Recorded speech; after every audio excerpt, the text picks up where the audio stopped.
अस्सलाम वालेकुम दोस्तों, तव्हांखे तकरार ड्रामे जी बहितरीन अपडेट ॾींदासीं। पूरी मालूमात ॾींदासीं। हाणे जेका क़िस्त अचण वारी आहे इन जे बारे में भी, जेको क़िस्तूं बाद में ईंदियूं उन जी भी तव्हांखे अॼु एडवांस मालूमात ॾींदासीं ऐं तव्हां इन खे पूरो ॾिसजो ऐं इन ते रिएक्शन भी ॾींदासीं।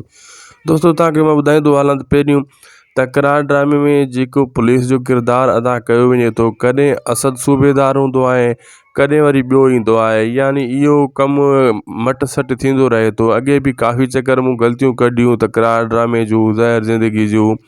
बाबा ईअं छो कंदा आहिनि? हीअ असल में दोस्तों चकर ईअं आहे। हाणे ॾिसो, हीअ सूबेदार फोटू जेको साम्हूं वेठो आहे नवाब खान जे, इहो वरी हाणे अची वियो आहे। वरी हाणे सुबुह वारी क़िस्त जेकी ईंदी उनमें वरी असद सूबेदार हूंदो। बहरहाल इन्हनि में चकर इहो आहे दोस्तों, जॾहिं ॾिसंदा आहिनि त हिकिड़ो फारिग आहे त वरी उन खे पुलिस वारो ठाहींदा आहिनि, कॾहिं ॾिसंदा आहिनि ॿियो फारिग आहे त वरी उन खे पुलिस वारो ठाहींदा आहिनि। यानी हे ईअं सम्झंदा आहिनि त जेकी सिंध अवाम आहे इहा बेवकूफ़ आहे। असां जेको कुझु ड्रामे में ॾेखारींदासीं हीअ उन खे सच सम्झी ॾिसंदा ऐं चवंदा बिल्कुलु सही ड्रामो उन्हनि ठाहियो आहे।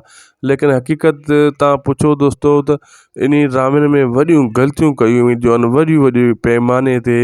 हिकु अदाकार पुलिस थाणे में हूंदो आहे त ॿी क़िस्त में वरी उहो ॿाहिरि बीठो हूंदो आहे ऐं इहो बि न ॾेखारींदा आहिनि त इन में पंहिंजी ज़मानत कंहिं कई। जीअं दरिया खान वारा अंदरि हुया, बख़्शल ॿधल हुयो, वरी तव्हां ॾिठो त उहे आज़ादु घुमंदा वतंदा, ख़बर बि न आहे अॼु ताईं त इन्हनि जी ज़मानत कंहिं कई। इहे तकरार ड्रामे में क़िस्तुनि जेका क़िस्त ईंदी आहे उन में हिकु न ॿी ग़लती पकी हूंदी आहे। या कोई मां इहे ग़लतियूं कंदो आहियां, लेकिन राति इहा वरी ग़लती ॾिठुमि त वरी मां चयो भला ज़ाहिर कयां हिन खे। इन ॻाल्हि ते ज़ुल्फ़कार बुर्दी साहब बि कावड़ कई हुई त असांजूं ग़लतियूं कंदा आहिनि माण्हू चैनल ते छो।